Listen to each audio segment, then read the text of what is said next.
নির্যাতনের বিনিময়ে অর্জিত স্বাধীনতার সহিতে আমি স্মরণ করছি এই 24-এর বিপ্লবে যে সমস্ত মানুষ কথা বলার অধিকার, দাবি আদায়ের অধিকার, ভোটের অধিকার, ভাতের অধিকারের জন্য শহীদ হয়েছেন, সেই সমস্ত মানুষজনের রুহের মাগফিরাত কামনা করছি।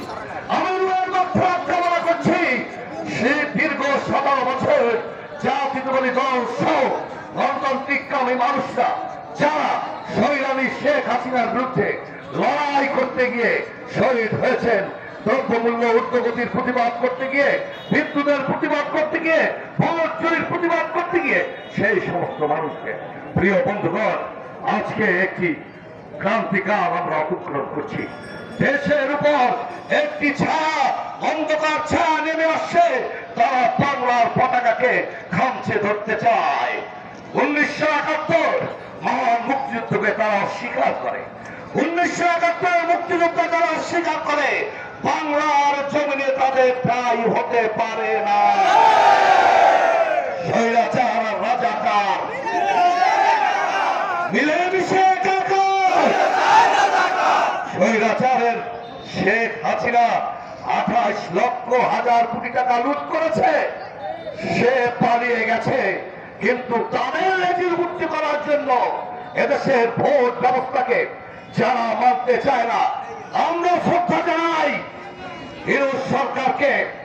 তারা ফেব্রুয়ারিতে ভোটের তারিখ নির্ধারণ করেছে, আমরা মেনে নিয়েছি।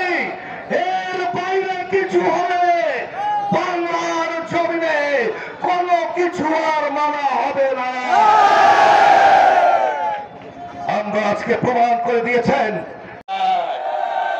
সুযোগ পেয়ে রাজাকার আর স্বৈরাচার আমাদের নেতা তারেক রহমান সম্পর্কে কটূক্তি করেছে, জিয়াউর রহমান সম্পর্কে কটূক্তি করেছে, তার জবাব দিতে পারতাম, কিন্তু তারেক রহমানের গ্রামে 31 দফা নিয়ে যাব, আপনারা যাবেন।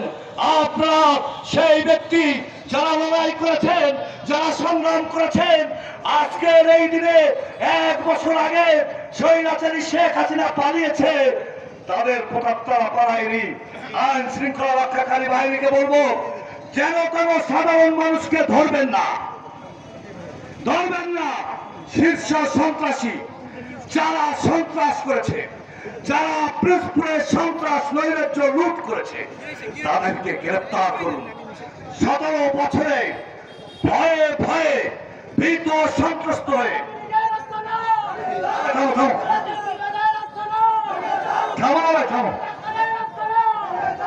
ভীত সন্ত্রস্ত হয়ে অনেক মানুষ বাকরুদ্ধ হয়েছে।